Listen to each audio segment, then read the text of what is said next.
गुरुर्ब्रह्मा गुरुर्विष्णू गुरुर्देव महेश्वरा गुरु साक्षात परब्रह्म तस्मै श्री गुरुवे नमः. मला वाटते अंतरी त्वावसावे तुझ्या दासबोधासी त्वा बोध व्हावे. अपत्या परी पाववी प्रेम ग्रासा महाराज या सद्गुरु रामदासा. श्रीराम शुका सारिखे पूर्ण वैराग्य ज्याचे वशिष्ठा परी ज्ञान योगेश्वराचे. कवी वाल्मिका सारिका मान्य ऐसा नमस्कार माझा सद्गुरु रामदासा. जय जय रघुवीर समर्थ. सद्गुरु प्रल्हाद महाराज डॉक्टर काका व आदरणीय मंदाताईंना नमस्कार करते. जयश्रीताईंनाही नमस्कार करते. दासबोध अभ्यास वर्गासाठी जमलेल्या तुम्हा सर्व श्रोत्यांना वंदन करते. आज दशक 14 समास 8 अखंड ध्यान निरूपण. आपल्याला जो नरदेह मिळाला आहे त्या नरदेहाचे सार्थक मोक्ष हेच आहे. मोक्ष मिळवण्यासाठी शास्त्र अभ्यास करावा लागतो. अशा अभ्यासाने सतत बाहेर धावणाऱ्या अंतःकरण वृत्तीला आत वळवावे लागते. अज्ञान नाहीसे करून ज्ञान मिळवावे लागते. ज्ञान मिळवण्यासाठी अंतःकरणातील बुद्धीच्या साह्याने ध्यान करायला शिकले की ध्यानाच्या प्रक्रियेने अंतःकरण शुद्ध होते व शुद्ध अंतःकरणात ज्ञानाची प्रेरणा येते. यासाठी सतत त्या ईश्वराचे अनुसंधान हवे. ध्यानाने ते अनुसंधान साधता येते. अशा या ईश्वराच्या ध्यानाच्या अभ्यासाच्या 3 पायऱ्या आहेत: धारणा, ध्येय व समाधी. जे ध्येय निश्चित झाले असेल त्यावर अंतःकरण वृत्ती गुंतवून ठेवणे म्हणजे एकाच विषयावर मन आवरून धरणे म्हणजे धारणा होय. धारणेमध्ये ईश्वराचे भान असते, त्याचबरोबर इतर वस्तूंचेही कमी जास्त भान असते. ध्यान म्हणजे एकाग्र चिंतन. आपल्याला हवे तितका वेळ मनाला एका विषयावर स्थिर करण्याला ध्यान म्हणतात.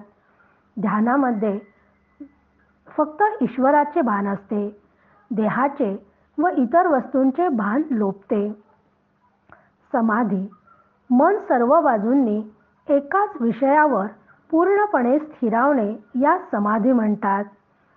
वृत्ती ध्येयकार झाल्यावर त्रिपुटीचा लय होऊन ते भान विसरणे म्हणजेच समाधी आहे. ईश्वराचे ध्यान लागून पुढे त्याच्याशी तन्मय होऊन जाणे यास समाधी म्हणतात. समाधीमध्ये कशाचेच म्हणजे ईश्वराचेही भान असत नाही. ध्यानाचे 3 प्रकार आहेत: प्रतीक ध्यान, ध्येय ध्यान, अहंग्रह ध्यान. विष्णूऐवजी शाळीग्रामाचे ध्यान करणे याला प्रतीक ध्यान म्हणतात.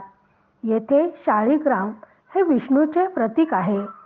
समर्थांनी यालाच दंडक ध्यान म्हटले आहे.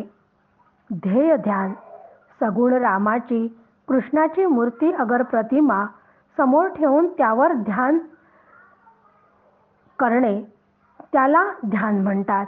म्हणजे त्यावर मन एकाग्र करणे त्याला ध्यान म्हणतात. अहंग्रह ध्यान म्हणजे मी ब्रह्म आहे अशा ध्यानाला अहंग्रह ध्यान म्हणतात. समर्थ त्याला अंतर्निष्ठ ध्यान म्हणतात. हे अंतर्निष्ठ ध्यान समर्थांना अखंड अभिप्रेत आहे. म्हणून समर्थ म्हणतात, अंतर्निष्ठ तितुके तरले, अंतर्भ्रष्ट तितुके बुडाले, बाह्याकारे भरंगळले, लोकाचारे श्रीराम. म्हणून या समासामध्ये समर्थ आपल्याला अखंड ध्यानच सांगणार आहेत. मागच्या समासाच्या शेवटच्या ओव्यांमध्ये आपण पाहिले होते की मुसलमानी राजवट असल्यामुळे बळजबरीने धर्मांतर केल्या जात होते अनेक अत्याचार हिंदूंवर केल्या जात होते. जुलमी राजवटीने संपूर्ण समाज पोखरला गेला होता. ब्राह्मणांचे ब्राह्मण्य अनाचारामुळे नष्ट झाले होते. म्हणून समर्थ आता पहिल्याच ओवीत आपल्याला सांगतात, श्रीराम समर्थ श्रीराम, बरे ऐसा प्रसंग झाला, झाला तो होनी गेला, आता तरी ब्राह्मणी आपणाला, शहाणे करावे श्रीराम. देव पूजावा विमळ हस्ती, तेने भाग्य पाविजे समस्ती, मूर्ख भक्त व्यस्ती, दरिद्र भोगिजे श्रीराम. समर्थ ब्राह्मणांना म्हणतात की यापूर्वी झाले ते होऊन गेले, आता यापुढे तरी ब्राह्मणांनी स्वतःला शहाणे करावे. त्यांनी देवाची पूजा शुद्ध अंतःकरणाने व शुद्ध हाताने करावी, त्यामुळे सर्व भाग्य आपोआपच प्राप्त होईल. परंतु जे मूर्ख लोक केवळ प्रपंचात व्यस्त असतात आणि ते अभक्तही असतात, त्यांना मात्र दारिद्र्य भोगावे लागते. आधी देवास ओळखावे, मग अनन्य भावे भजावे, अखंड ध्यानची धरावे, सर्वोत्तमाचे श्रीराम. सर्वामध्ये जो उत्तम, तया नाव सर्वोत्तम, आत्मानात्म विवेक वर्म, ठाई पाडावे श्रीराम. की प्रथम देव कोण, जीव कोण, जीवाला कोण चालवितो, या जीवाचा व ईश्वराचा संबंध काय, या सर्व संकल्पना शास्त्रशुद्ध पद्धतीने समजून घ्यावा व मग केवळ त्या ईश्वराची अत्यंत निष्ठापूर्वक उपासना करावी. अंतःकरण वृत्तीला सर्वोत्तम अशा त्या परमेश्वराचे सतत अनुसंधान लावावे. असे अनुसंधान लावणारा हा ईश्वर अत्यंत सूक्ष्म, व्यापक व सच्चिदानंद घन असल्यामुळे त्याला सर्वोत्तम म्हणतात, त्यालाच आत्मा म्हणतात. हा आत्मा एकमेव अद्वितीय सत्य नित्य आहे. तो नाही असे कधीच होत नाही, म्हणून तो नित्य आहे. तिन्ही काळात त्याचे अस्तित्व आहेच व त्याच्यासारखे दुसरे काही नाही, असा हा आत्मा चेतन आहे. त्या आत्म्या व्यतिरिक्त जो संपूर्ण पिंड व ब्रह्मांडाचा पसारा आहे, तो सगळा अनात्मा आहे. अनात्म वस्तू नाशवंत, नष्ट होणारी आहे. अनात्म जे जे असते ते आधी नव्हते, आता दिसते व नंतरही असणार नाही. मग जे आधी नव्हते व नंतरही राहणार नाही, ते आधीमध्ये कसे असेल, हे सर्व आत्मा अनात्म विवेक करून समजून घ्यावे, त्याचे वर्म लक्षात घ्यावे. तो सकळ देहामध्ये वर्ततो, इंद्रिये ग्राम चेष्टवितो, प्रचितीने प्रत्यय येतो, प्राणी मात्री श्रीराम. प्राणी मात्री जगदांतरे, म्हणून राखावी अंतरे, दाता भोक्ता परस्परे, सकळ काही श्रीराम. की हा आत्मा सर्व प्राणीमात्रात व पाचभौतिक सृष्टीत जाणीव रूपाने व्यापून असतो. तोच सर्व प्राण्यांच्या शरीरात राहून त्यांच्या त्यांच्या इंद्रियांकरवी कार्य करण्यास त्यांना प्रवृत्त करतो. तहान लागली की तो जीवात्मा जिथे पाणी असेल तिकडे जातो. भूक लागली की त्याचे पाय आपोआप स्वयंपाकघराकडे चालायला लागतात. शरीराला संरक्षणासाठी जे जे काही आवश्यक आहे किंवा नाही याचे ज्ञान त्याला असते. तो शरीराचे रक्षण व पोषण करतो. पूर्वसंस्काराने सर्व पदार्थांची परीक्षा करतो. तो जीवात्मा एकच असूनही उपाधी रूपाने व कार्यभेदाने त्यालाच कधी आत्मा म्हणतात, तर कधी द्रष्ट्या म्हणतात, तर कधी साक्षी म्हणतात, अशा विविध नावाने संबोधल्या जाते. तोच प्रत्येक जीवात राहून कर्ता भोक्ता होतो व प्रत्येक जीवात राहून तो सर्वांची मनेही सांभाळतो.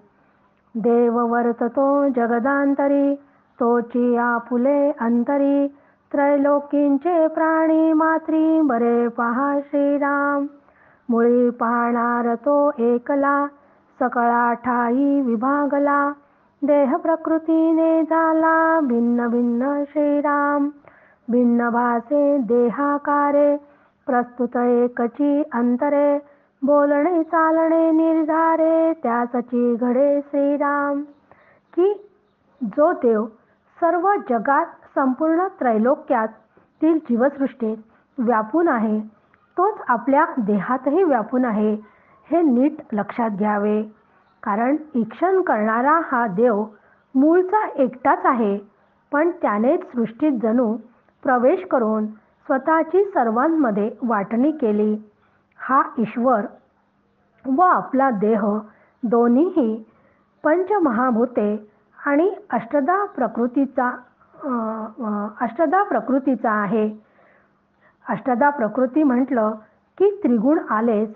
मग त्रिगुण म्हणजे सत्व रज तम या गुणानुसार त्याचा स्वभाव व योनीनुसार तो देहाने वेगळा वेगळा झाला आहे.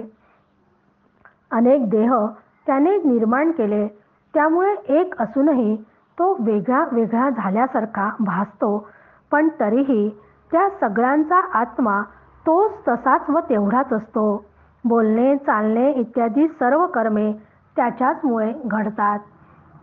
आपुले पारिखे सकळ लोक पक्षी श्वापद पश्वादिक किडा मुंगी देहधारक सकळ प्राणी श्रीराम. खेचर भूचर वनचर नाना प्रकारे जळचर चत्वार खाणी विस्तार किती म्हणून सांगावा श्रीराम. की या ईश्वराने जी सृष्टी निर्माण केली त्यामध्ये अनेक प्रकारची आपली व परकी माणसे, पक्षी, गायी म्हशी, किड्या मुंग्या, सर्व प्राणी, आकाशात फिरणारे, जमिनीवर चालणारे, अरण्यात राहणारे असे किती प्रकारच्या जीवयोनी त्यांनी निर्माण केली.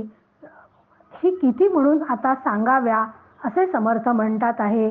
समस्त जाणिवेने वर्तती रोकडी पहावी प्रचिती त्याची आपुली संगती अखंड आहे श्रीराम.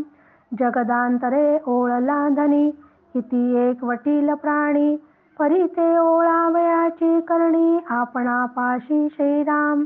हे आपणाकडेच येते राजी राखीजे समजते देहासी बरे करावे ते आत्मयास पावे श्रीराम.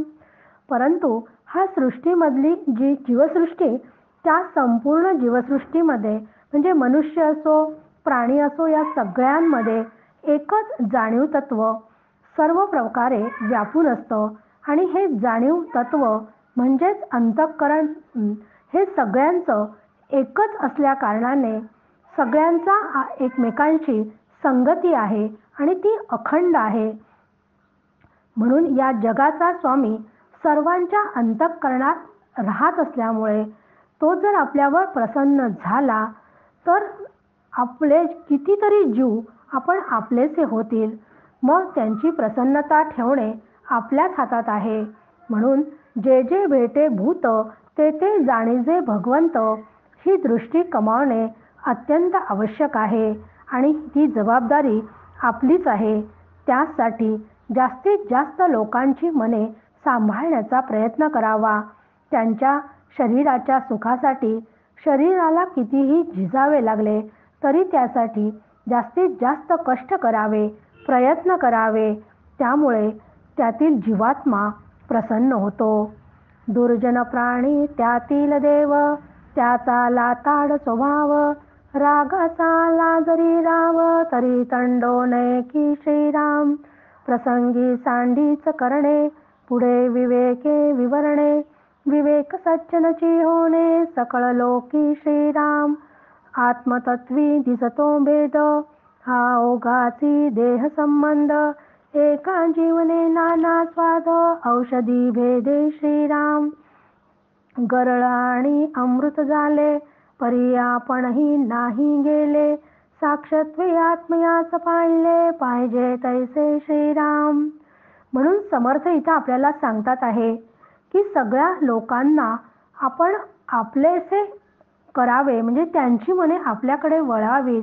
म्हणून कोणी दुष्ट व दुर्जनांच्या असणारे जे लोक आहे त्यांचा स्वभाव तिरसट भांडखोर असला तो आपल्यावर कितीही संतापला तरी आपण स्वतः मात्र शांत राहावे. आपण त्याच्याशी भांडू नये, कारण जर त्याच्याशी भांडलं तर आपल्या स्वामीशी भांडल्यासारखं होईल, कारण त्याचा आणि माझा अंतरात्मा एकच आहे. म्हणून अशा प्रसंगी आपण जर समोरचा संतापलेला असेल तर आपण शांतपणे दूर होऊन नंतर त्याची समजूत घालावी. हे करणे केवळ विवेकाने शक्य आहे. ज्याप्रमाणे अनेक वनस्पती असतील तर त्या वनस्पतींना मिळणारे पाणी एकच असले तरी त्या प्रत्येक वनस्पतीची चव वेगळी वेगळी असते. म्हणजे कधी आंबट असते, कधी खारट असते, कधी तुरट असते, पण त्या सगळ्या वनस्पतींना एकच पाणी गेलेले असते. त्याप्रमाणे सर्वांचा आत्मा एकच असला तरी देहभेदामुळे, स्वभावामुळे आत्मा वेगळा भासतो. म्हणून सर्पाचे विष व अमृत या दोन्हीतही पाण्याचाच भाग असतो. त्याप्रमाणे कोणत्याही बुद्धीत साक्षी रूपाने आत्मा असतोच, हे लक्षात ठेवून त्या दृष्टीने पहावे. अंतरनिष्ठ जो पुरुष तो अंतरनिष्ठेने विशेष, जगामध्ये जो जगदीश तो तया ओळखे श्रीराम. नयनेची पहावे नयन, मने शोधावे मन, तैसाची हा भगवान सकळा घटी श्रीराम. तेने विन कार्यभागाडे, सकळ काही तेनेची घडे, प्राणी विवेके पवाडे तेनेची योगे श्रीराम. जागृतीस व्यापार घडतो, संबंध तयासीच पडतो, स्वप्नामध्ये घडे जो तो येण्याची न्याय श्रीराम. अखंड ध्यानाचे लक्षण, अखंड देवाचे स्मरण, यांचे करता विवरण सहजची घडे श्रीराम. की जो अंतर्निष्ठ पुरुष असतो तो सतत आत्मानुसंधानात राहतो, त्यामुळे त्याला जगात सगळीकडे एक जगदीशच आहे हे त्याने ओळखलेले असते आणि त्याला तसा अनुभव पण येत असतो की सगळीकडे एक भगवंतच भरून आहे हे तो जाणत असतो, हे ओळखत असतो. की ज्याप्रमाणे डोळ्याने जणू स्वतःला पाहावे, मनाने मनाला शोधावे, त्याप्रमाणे हा भगवंत सर्व जीवसृष्टीत आपला आपणच असतो, डोळ्यात डोळाच असतो, तो वेगळेपणाने पाहावा लागत नाही.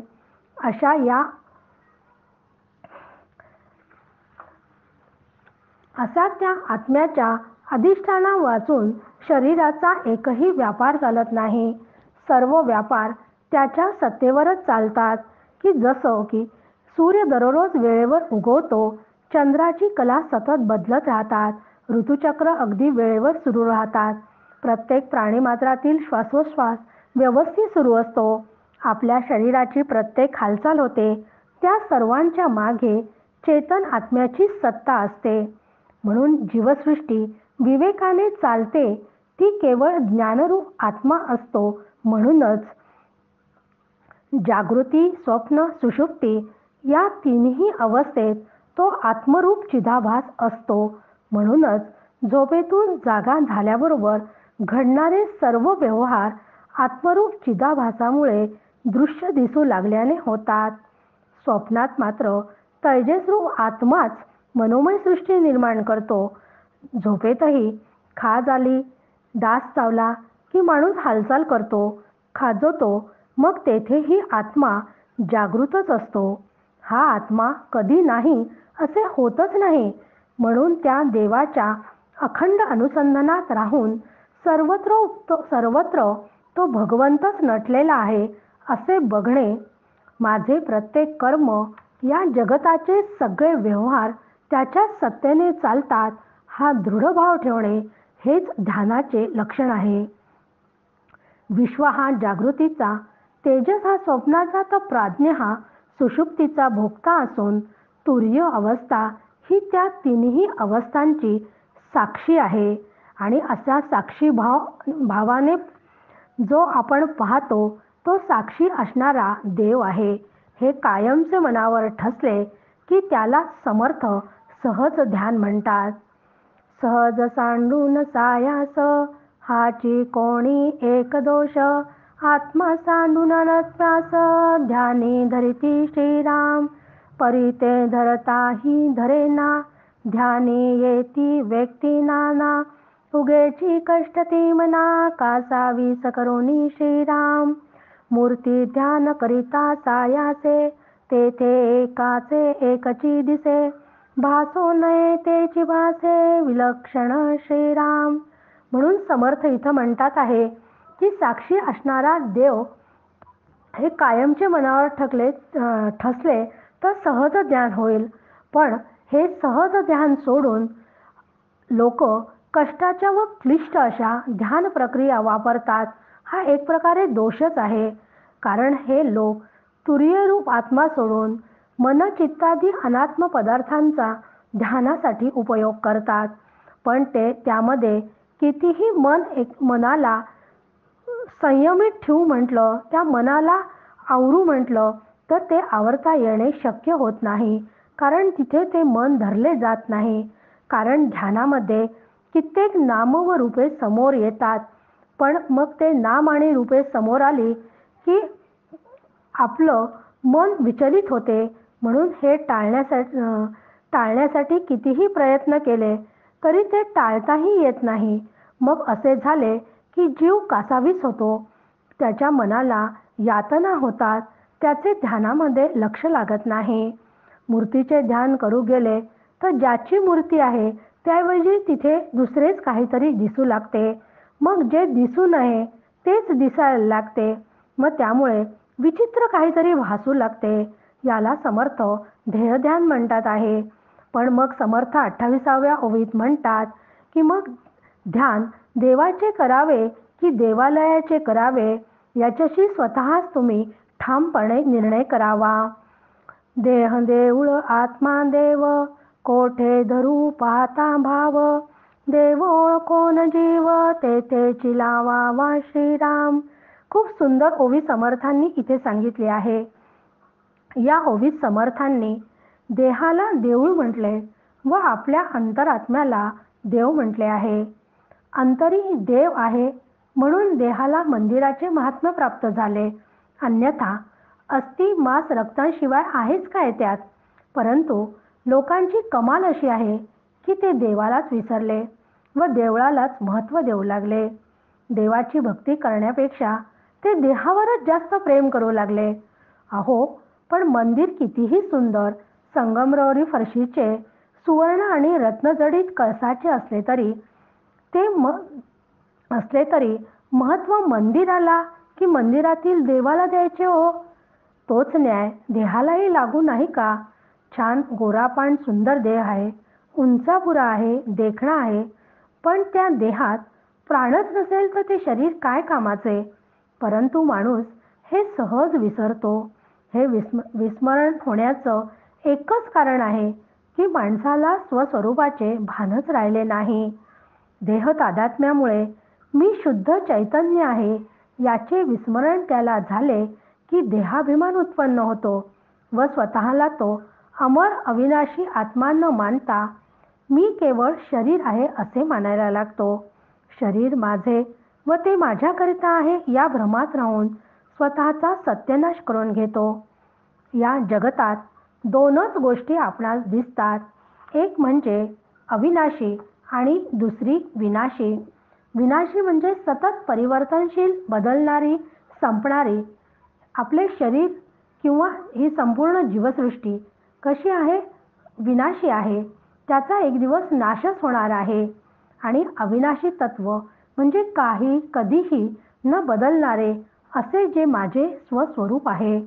मग समर्थ साधा प्रश्न उपस्थित करतात की ध्यान कशाचे करावे? मग शाश्वत अशा चिरंतन अविनाशी स्वस्वरूपाचे की अशाश्वत देहाचे करायचे? अर्थातच शाश्वताचे म्हणजे आपल्या आत्मस्वरूपाचे ध्यान करावे. म्हणजेच आपल्या अंतरीचा देव ओळखावा व तेथेच आपला जीव लावावा. म्हणजेच त्याचेच ध्यान करावे. अचेतन शरीर म्हणजे देवालय व चेतन आत्मा म्हणजे देव असून त्या देवाला ओळखून त्याच्याशी जीवभावाने ऐक्य साधावे. अंतरनिष्ठा ध्यान ऐसे, दंडक ध्यान अनारीसे, प्रत्यय विन सकळ पिसे, हनुमान ध्यान श्रीराम. अनुमाने अनुमान वाढे, ध्यान धरिता सवेची मोडे, उगेची कष्ट ती बापुडे, स्थूळ ध्याने श्रीराम. देवास देहधारी कल्पिती, तेथे नाना विकल्प उठती, भोगणे त्यागणे विपत्ती, देहयोगे श्रीराम. ऐसे मनी आठवते, विचारता बलतेची होते, दिसो नये ते दिसते, नाना स्वप्नी श्रीराम. की आता 30 पासूनच्या ओव्यांमध्ये समर्थ आपल्याला दंडक ध्यान सांगतात आहे. दंडक ध्यान याचा अर्थ लोकांची कृत्रिम व वरवरच्या ध्यानाची जी प्रक्रिया सांगितली आहे अशा ध्यानाने लोकच कष्टी होतात. म्हणून समर्थ इथं सांगतात आहे की अंतर्निष्ठ असे ध्यान करतो, इतर अंतर्भ्रष्टाचे ध्यान त्याहून वेगळे असते. म्हणजे ते पारंपरिक पद्धतीचे असते. केवळ कल्पनेने कशी तरी बसवलेली ध्यानाची रीत वेडेपणाची आहे आणि अशा वेडेपणाच्या ध्यानामुळे कधीच अनुभव येऊ शकत नाही. कारण अनात्म वस्तूंच्या साह्याने केलेले ध्यान काल्पनिकच असणार आहे. म्हणून त्यातनं अनेक कल्पनाच निर्माण होत जातात. मग असे ध्यान साधले असे वाटते न वाटते तोच ते मोडूनही जाते आणि अकारण कष्ट मात्र पदरात पडतात. देवाला देह असतो अशी कल्पना केल्याने अनेक देहधारी देवांचे कल्पना निर्माण होतात. देवाला देह आहे म्हटलं की देह असला की भोग आले, त्याग आलं, संकटे आले. म्हणजे देव भोगतात, त्याग करतात, संकटे सहन करतात. मग अशा वेळी देवाला देहधारी देवाचं जर ध्यान केलं तर अशा वेळी काय होते की ध्यानाच्या वेळी तेच सगळं आठवत राहतंय की बुवा देवांना सुद्धा कसा त्रास झाला. म्हणजे नको त्याच गोष्टी त्या ध्यानामध्ये आठवत राहतात. ध्यानाच्या प्रक्रियेचा विचार करू लागले तर भलतेच विचार मनात यायला लागतात. डोळ्यासमोर अनपेक्षित प्रमाणे ती दृश्ये दिसू लागतात. दिसते ते सांगता नये, बळे भावार्थ धरिता नये, साधक काचा वीस होये, अंतरयामी श्रीराम. सांगोपांग घडे ध्यान, त्यास साक्ष आपुले मन, मनामध्ये विकल्प दर्शन होऊच नये श्रीराम. आणि अशा ध्यानामध्ये अनपेक्षितपणे इतर काहीतरी दृश्य दिसू लागले की ती इतकी विचित्र असतात की जे दिसते ते कोणाला सांगायची सोयही राहत नाही. मग बळजबरीने ध्येयरूप निराकार देवाचे अनुसंधान साधताच येत नाही. असा कोंडमारा झाल्याने साधक मनात कासावीस होतो. मग जसे साधले पाहिजे तसे ज्ञान साधते आहे की नाही हे साधकाच्या लक्षातच येत नाही. कारण ध्यान अवस्थेमध्ये एकही विचार तरंग न उमटता शुद्ध जाणीवेत असणे हेच खरे यशस्वी ध्यान आहे.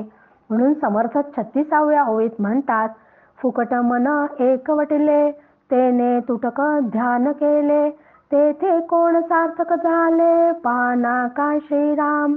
अखंड ध्याने न घडे हित, तरी तो जाणावा पतित, हाची अर्थ सावचित्त, बरा पाहावा श्रीराम. की अंतःकरण वृत्ती एकाग्र करण्याच्या प्रयत्नात ती क्षणभरही एकाग्र होते. पण ती एकाग्र क्षणभर होते ना होते तोच दुसऱ्या क्षणी दुसरा विचार मनामध्ये येऊ लागतात. मग असे तुटक ध्यान जर घडले तर एकाग्रतेचे सर्व प्रयत्न फुकट जातात. त्याने अस्सल ध्यान सिद्धच होत नाही हे लक्षात घ्यावे.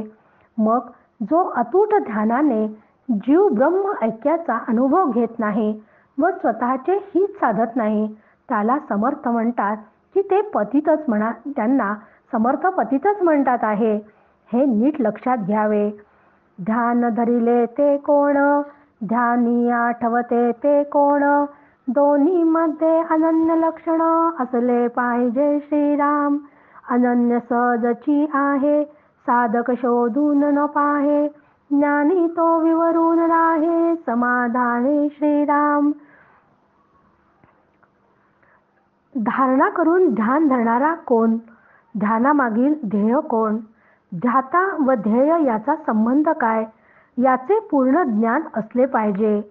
यातील ध्याता हा जीव असून आत्मा हे ध्येय आहे आणि या दोन्हीमध्ये भागत्याग लक्षणांनी ऐक्य आहे. हे ऐक्य सहजच असून साधक ते ध्यानात घेत नाही व ज्ञानी मात्र त्या दोघांच्या सहज असलेल्या ऐक्याचा अनुभव घेऊन समाधानात राहतो.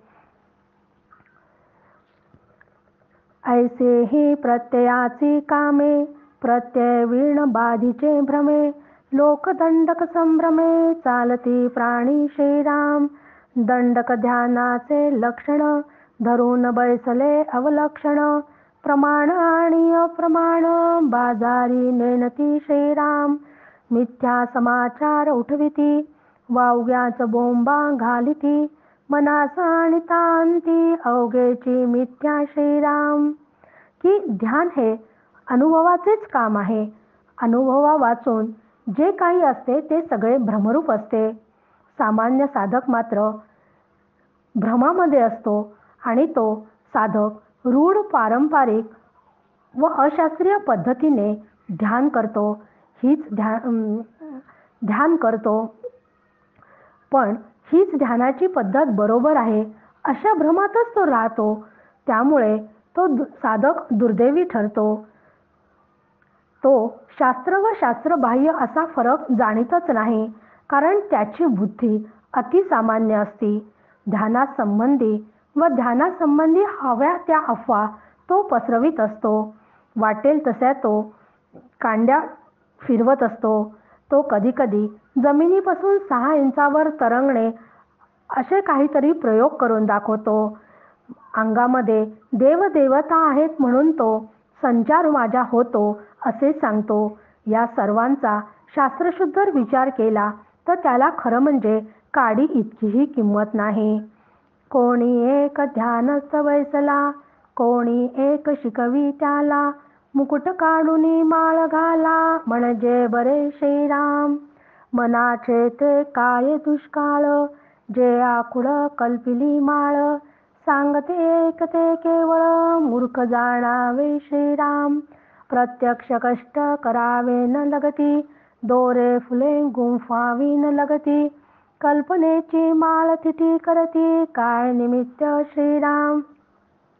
समर्थांनी इथे आपण अनेक प्रकारच्या भक्ती करतो, त्यात एक मानस पूजेने सुद्धा भक्ती करता येते.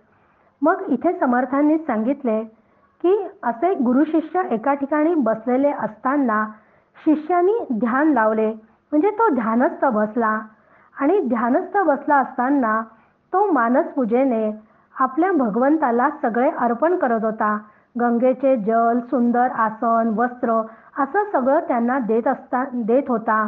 आणि असे देता देता तो ज्या क्षणी त्या भगवंताला माळ अर्पण करायला लागला त्या क्षणी त्याला त्याची माळ त्याच्या गळ्यात जात नाही असं त्याला वाटलं, कारण त्या क्षणी तो ध्यानातनं जागा झाला आणि गुरूंना म्हणाला की माझी माळ म्हणजे मी जे माळ घालणार आहे ती आखूड झाली आहे आणि ती देवाच्या मूर्तीला मला घालता येत नाही. तेव्हा बाजूचे गुरु म्हणाले त्याला, शिष्याला, की अरे मग तू त्या डोक्यावरचा टोप काढ आणि ती माळ घाल, म्हणजे ती माळ घालता येईल.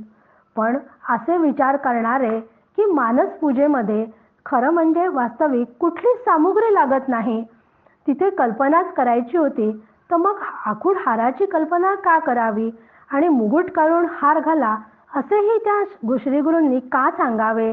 कारण आखूड हाराची कंजूष कल्पना करणारा दोघेही तिथे मूर्खच ठरतात असे समर्थ म्हणतात. कारण मानस पूजेमध्ये अर्चनरूप ध्यानासाठी दोरा घेऊन त्यात फुले गुंफावी लागत नाही, तिथे कुठलीच कष्ट मुळीच करावे लागत नाही. मग कल्पनेचा हार आखूड सुद्धा का करावा. पण बुद्धी विण प्राणी सकळ ते ते अवघेची बाष्कळ तया मूर्खाचे खळखळ कोणे करावी श्रीराम. जेने जैसा परमार्थ केला तैसाच पृथ्वीवरी दंडक चालिला 7 पाचांचा बळावला स्वाभिमान श्रीराम. प्रत्यय विण साभिमान, रोगी मारिले झाकून, ते ते अवघेचे अनुमान, ज्ञान कैसे श्रीराम.